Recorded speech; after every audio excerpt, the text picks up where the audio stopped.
Morning 10th class. आज हम करेंगे क्लास 10th के मैथमेटिक्स के चैप्टर 8 इंट्रोडक्शन टू ट्रिग्नोमेट्री की एक्सरसाइज 8.4 का क्वेश्चन नंबर 2। क्वेश्चन नंबर 2 में हमने क्या करना है, एंगल ए के सभी त्रिकोणमितीय अनुपातों को हमने सेकंड ए के रूप में व्यक्त करना है।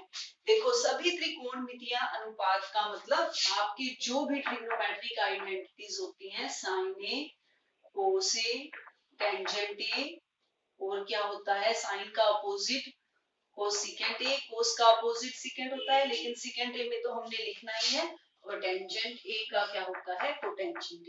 तो अब हम इन पांचों को त्रिकोणमितीय अनुपातों को किस में लिखेंगे, सिकेंट ए के रूप में लिखेंगे। सबसे पहले हमें ये पता है कि सिकेंट जो होता है वो किसका अपोजिट होता है, कोस का। सिकेंट कोस का अपोजिट होता है, इसीलिए हम कोस ए को क्या लिख सकते हैं, 1/सिकेंट ए। तो एक तो आपका त्रिकोणमितीय अनुपात हो गया। ठीक, अब हम देखेंगे साइन ए को। अब साइन ए को सेकेंड ए की फॉर्म में कैसे लाया जा सकता है। हमारे पास ये होता है साइन स्क्वायर ए का जो फॉर्मूला होता है plus cos square A is equal to 1 होता है। जो तीन हमने त्रिकोणमितीय सरल समीकरण की थी, ट्रिग्नोमेट्रिक आइडेंटिटीज की थी हमने, sine square A plus cos square A is equal to 1, उसमें से एक थी। हम इसको यूज करेंगे। क्यों यूज करेंगे, क्योंकि साइन ए को लिखना है हमने किसके रूप में, सेकेंड ए के रूप में। तो यहाँ से हमारे पास कोस हमें पता ही है किसका अपोजिट होता है, सेकेंड ए का। ठीक है, तो इसीलिए हम यहाँ से साइन स्क्वायर ए निकाल देते हैं। साइन स्क्वायर ए आ जाएगा 1 - कोस स्क्वायर ए। ठीक है, अब 1 - कोस को मैं लिख देती हूँ सेकेंड स्क्वायर ए। कोस स्क्वायर ए को लिख दिया 1/सेकेंड स्क्वायर ए, क्योंकि हमने इसको सेकेंड ए की फॉर्म में लेकर आना है। सेकेंड स्क्वायर ए एलसीएम हो गया, तो यहाँ आ गया सेकेंड स्क्वायर ए -1। ठीक है, तो हमें चाहिए क्या, ये तो है साइन स्क्वायर ए, हमें क्या चाहिए, साइन। तो साइन ए के लिए हम करने के लिए क्या कर देंगे, दोनों तरफ क्या ले लेंगे, स्क्वायर रूट ले लेंगे। तो दोनों तरफ जब मैंने स्क्वायर रूट लिया तो यहाँ पर स्क्वायर से रूट कैंसिल हो जाएगा, यहाँ आएगा सेकेंड स्क्वायर ए -1/सेकेंड स्क्वायर ए का स्क्वायर। ठीक, अब ऊपर तो आ जाएगा स्क्वायर रूट सेकेंड स्क्वायर ए -1, ये स्क्वायर से रूट कैंसिल हो जाएगा, क्या बचेगा, सेकेंड ए। तो देखो अब हम साइन ए को किस में ले आए हैं, सेकेंड में। तो यहाँ लिख दो sine A is equal to root second square A -1/सेकेंड ए। ठीक है, आप इसको, ये काम सारा आपने फेयर में करना है। ठीक है, आपका इसके सामने ही होना चाहिए। ठीक, सेकंड अब हमने क्या करना है, टेंजेंट ए को किस में लिखना है, सेकेंड ए में। तो आप एक और ट्रिग्नोमेट्रिक आइडेंटिटी याद करो, क्या थी, टेंजेंट स्क्वायर ए जिसमें यूज होता था, sec square A minus tangent square A is equal to 1। ठीक है, अब हमने लेकर आना है टेंजेंट ए को। ठीक है, तो टेंजेंट ए को हम उस तरफ ले जाएंगे, टेंजेंट स्क्वायर ए, और 1 को इधर ले आएंगे, सेकेंड स्क्वायर ए -1। हमें क्या चाहिए, टेंजेंट ए। तो टेंजेंट ए जो हो जाएगा, इसका क्या हो जाएगा, स्क्वायर सेकेंड स्क्वायर ए -1। ठीक है, वेरी सिंपल। तो टेंजेंट ए की जगह आप क्या लिख दोगे, सेकेंड स्क्वायर ए -1 का स्क्वायर। ठीक है, अब हमें क्या चाहिए, कोसिकेंट ए। कोसिकेंट ए किसकी फॉर्म में चाहिए, सेकेंड ए की। अब कोसिकेंट ए को सेकेंड ए की फॉर्म में लाने के लिए हम क्या करेंगे, हमारे पास फॉर्मूला होता है कोसिकेंट। देखो, ये हमारे पास साइन पड़ा है, साइन पड़ा है ना सेकेंड की फॉर्म में, और हमें ये भी पता है कोसिकेंट किसका उल्टा होता है, किसका अपोजिट होता है, साइन का।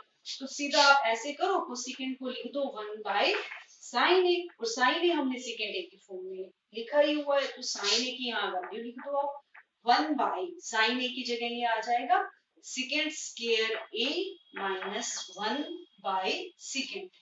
तो जब आप इसको ऊपर लेके जाएंगे तो सेकेंड ए ऊपर चला जाएगा, और हमारे पास आ जाएगा सेकेंड स्क्वायर ए -1। ठीक है, अब कोड को हमने किस में लेकर आना है, सेकेंड ए में। ये हो गया हमारा साइन भी सेकेंड की फॉर्म में, कोस भी हो गया, टेंजेंट भी हो गया, कोसेकेंट भी हो गया। और कोटेंजेंट को सेकेंड की फॉर्म में लाने के लिए हम कोटेंजेंट ए को लिख सकते हैं 1/टेंजेंट ए। ठीक है ना, क्योंकि हमें पता है कोटेंजेंट और टेंजेंट आपस में अपोजिट होते हैं। तो और टेंजेंट ही हमने निकाल ही रखा है सेकेंड की फॉर्म में, तो 1/रूट सेकेंड स्क्वायर ए माइनस 1। तो अब हमारे पास जो पांचों की पांचों जो त्रिकोणमितीय अनुपात है ना, ये किसकी फॉर्म में आ गए हैं, सेकेंड की फॉर्म में आ गए हैं। तो ये हो गया आपका क्वेश्चन नंबर 2।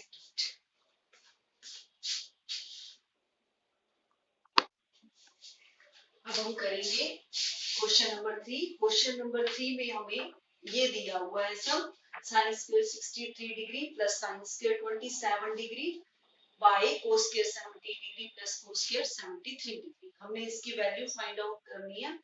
देखो अब आप ध्यान से, यहाँ पर हमें जो भी एंगल्स दिए हुए हैं उन दोनों का आप सम करके देखो, यानी 63 प्लस 27 कितने होता है 90 डिग्री, और 17 प्लस 73 ये भी क्या होता है 90 डिग्री।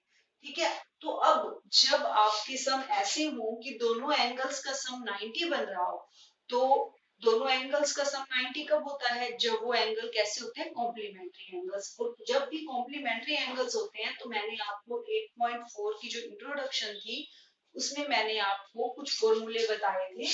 क्या है वो फॉर्मूले, sine 90 degree minus A is equal to cos, है ना। साइन किस में चेंज होता है, कोस में। कोस किस में चेंज होता है, 90 डिग्री माइनस ए साइन। ठीक है, साइन कोस में चेंज होता है, कोस किस में चेंज होता है, साइन। ठीक है, तो अब हम इसमें वही फॉर्मूला यूज करेंगे। इनमें से जो भी आपको बड़ा एंगल, छोटे को भी आप चेंज कर सकते हो, लेकिन हम क्या करेंगे, बड़े को चेंज करेंगे। जो साइन स्क्वायर 63 डिग्री को मैं लिख सकती हूँ 90 डिग्री माइनस 27 डिग्री, कोई फर्क नहीं पड़ा। मैंने 63 डिग्री को क्या लिख दिया, 90 माइनस 27 पड़ा है ना अपने पास, इसीलिए मैंने 27 का यूज हो गया। ठीक, अब बाकी रकम वैसे की वैसे, साइन स्क्वायर 27 डिग्री।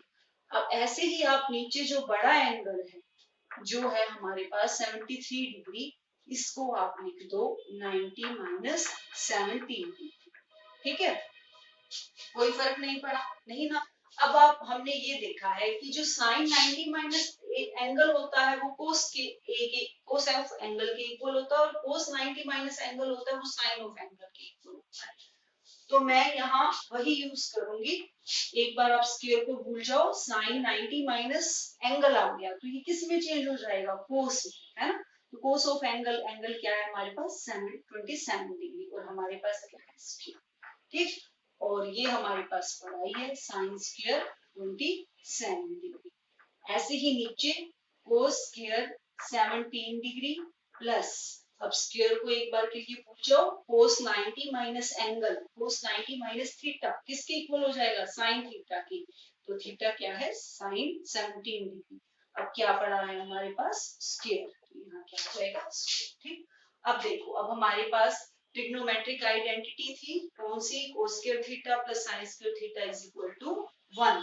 तो ये 1 हो गया, थीटा है ना हमारे पास सेम 27 डिग्री। ठीक, नीचे भी 17 डिग्री, एंगल सेम है, तो ये किसके इक्वल आ जाएगा 1, और नीचे भी 1। तो हमारी इसकी वैल्यू क्या हो गई 1। ये हो गया आपका क्वेश्चन नंबर 3 का फर्स्ट पार्ट।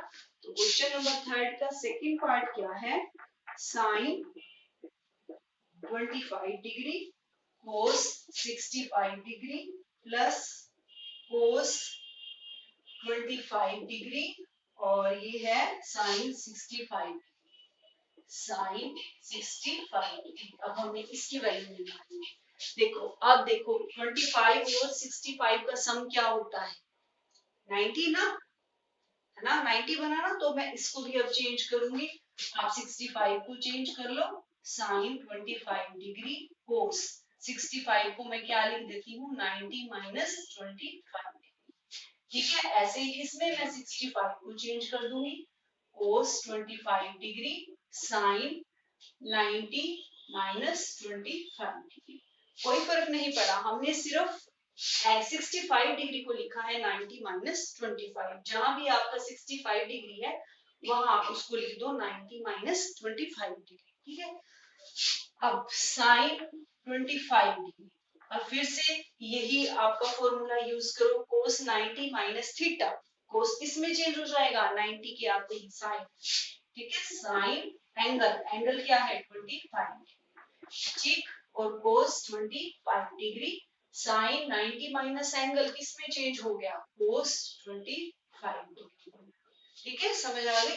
अब साइन और एंगल, साइन ठीक किस में आ गया, साइन स्क्वायर 25 डिग्री हो गया, ये दोनों ही साइन 25 डिग्री है ना, वो मल्टीप्लाई हो गए हैं, ये क्या हो गया साइन स्क्वायर 25 डिग्री, और ये क्या हो गया कोस स्क्वायर 25 डिग्री।